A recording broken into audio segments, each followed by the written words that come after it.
কবর জায়গা ভালো নয়, কবর জায়গা ভালো নয়।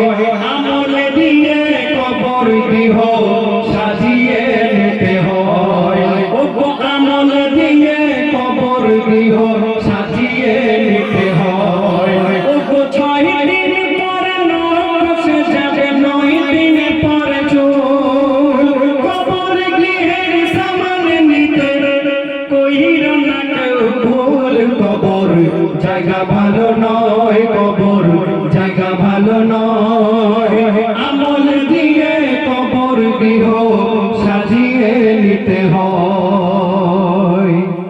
এই দুনিয়া থেকে আমরা যখন চলে যাব, আমাকে কাফনে মুড়ে কবরের মধ্যে দাফন করবে। বাড়িতে ফিরে এসে আমার আত্মীয় স্বজন বাড়িতে ফিরে এসে দেখবেন কান্নাকাটি করবে। সব থেকে বেশি কাঁদে ছেলে মেয়েরা। এই কান্নাকাটিটা 2 দিন 4 দিন 20 দিন 50 দিন 1 বছর পর্যন্ত কান্নাকাটি করে শোকে, কিন্তু তারপর ভুলে যায় আমার যে লাশটা কবরের মধ্যে পড়ে থাকে সেটা কেমন অবস্থায় থাকে আমরা জানি না। হাদিস কোরআন বলছে কি, ওগো শোষের দিনে পেটে ফেটেছে পোকার খাদ্য হবে। ওগো শোষের দিনে পেটে ফেটেছে পোকার খাদ্য হবে। আর 7 দিন পরে গোশো থাকবে না, কঙ্কাল পড়ে রবে। আর 90 দিনে হাড় গুলি সব, ওগো 90 দিনে হাড় গুলি সব আলাদা হয়ে রয়। কবর জায়গা ভালো নয়, কবর জায়গা ভালো নয়। আমল দিয়ে কবর গৃহ সাজিয়ে নিতে হয়, ওগো আমল দিয়ে কবর গৃহ সাজিয়ে নিতে হয়। কবরকে ভালো করতে হয় আমল দিয়ে।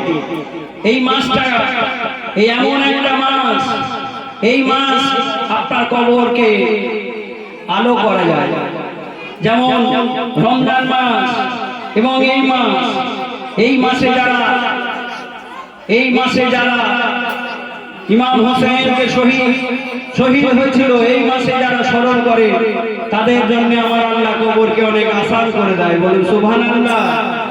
এই মাস চলছে মুহররম। আমার লেখক লিখলেন কি, ওগো কবর দেহে ওগো কবর মাঝে, ওগো কবর মাঝে, ওগো কবর মাঝে লাশকে যদি সহি সালামত রাখতে চাও, ওগো কবর মাঝে লাশকে যদি সহি সালামত রাখতে চাও, তবে এহলে বায়াত পঞ্জাতনের কামান ধরে নাও। ওগো এহলে বায়াত পঞ্জাতনের কামান ধরে নাও। আর হামান কারণ নমরুদের মতো দিও না পরিচয়। কবর জায়গা ভালো নয়, কবর জায়গা ভালো নয়। আমল দিয়ে কবর গৃহ সাজিয়ে নিতে হয়, ওগো 6 দিন পরে নখ খসে যাবে, 9 দিন পর চুল। কবর গৃহের সামান নিতে কইর না কেউ ভুল, কবর জায়গা ভালো নয়, কবর জায়গা ভালো নয়।